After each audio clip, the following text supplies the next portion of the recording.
they are notorious for their seemingly unrelatedness to the study material.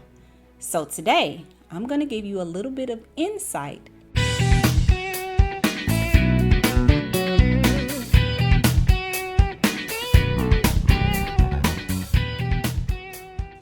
Hi, I'm Angela Murray, SHRM SCP, SPHR, and your favorite HR exam coach. Today I'm covering another SHRM preparation topic, and this is one that I have gotten a lot of questions about. More than once, actually. I've had students to tell me over and over that when they're studying the exam topics, they feel like they're understanding. But then as soon as they start to answer the question in the quizzes, it feels like nothing they studied is being asked.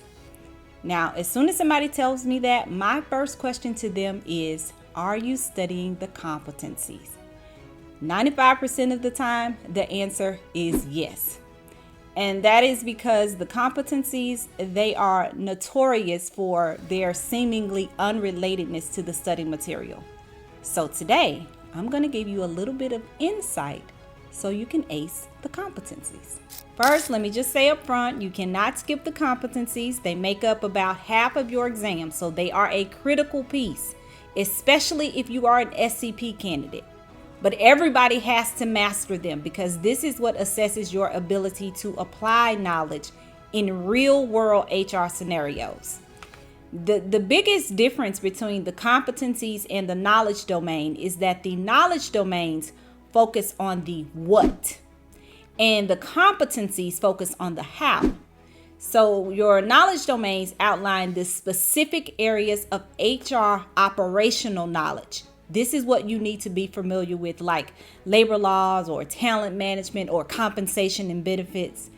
They define what you need to know in terms of technical information and theoretical frameworks. The competencies, on the other hand, emphasize the how. They emphasize how you apply knowledge in practical, real-world situations. This is like resolving conflict or leading teams. And they test how by focusing on the application of that HR knowledge. They emphasize your ability to use skills like critical thinking or problem solving or communication or leadership. For example, the U.S. laws, this knowledge domain, it tells you what the Fair Labor Standards Act requires. A competency-based approach tests how you would ensure compliance in a specific situation related to that. All right, so let's just look at a couple of questions so you can understand better what I mean. This is an example of a question that provides the what. It focuses on HR knowledge. What is the purpose of the Fair Labor Standards Act? A says to regulate workplace safety standards. B, to establish minimum wage, overtime, and child labor standards. C, to mandate equal opportunity policies. And D, to enforce anti-harassment laws. Now, the obvious answer to this is B, to establish minimum wage, overtime pay, and child labor standards. This question tests your knowledge of a specific HR law. It gives you, in terms of technical information, what this law tells you. It is more of a recall of information. You can easily study for this because if you just memorize what the Fair Labor Standard Act is, then you'll know what it covers. And so hence you will know the purpose of the law. So this is an easy recall of information. Flashcards is helpful for this kind of question. This is a technical question that you will need in everyday operations. Now let's look at a how question. This is from the competencies.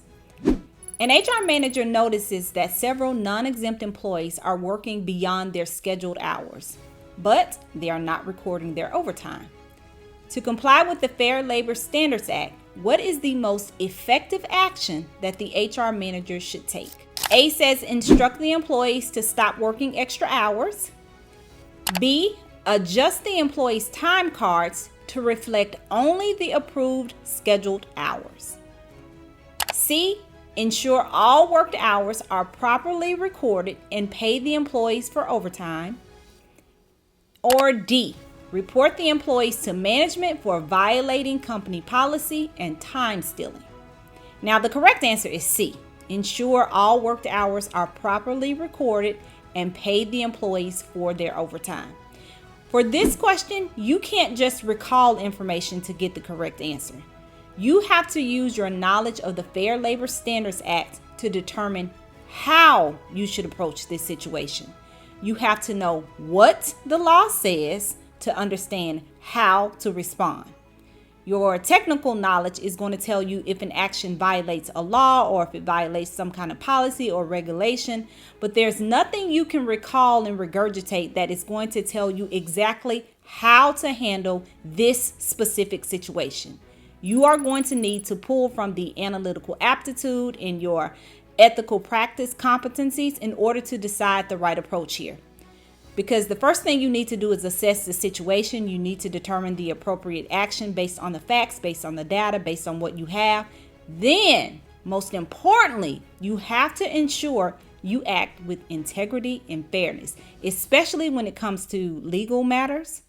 So in this case, making sure the employees are properly compensated for all of their hours worked, including overtime, reflects your obligation to follow labor laws, ensure fairness in your pay practices toward your employees.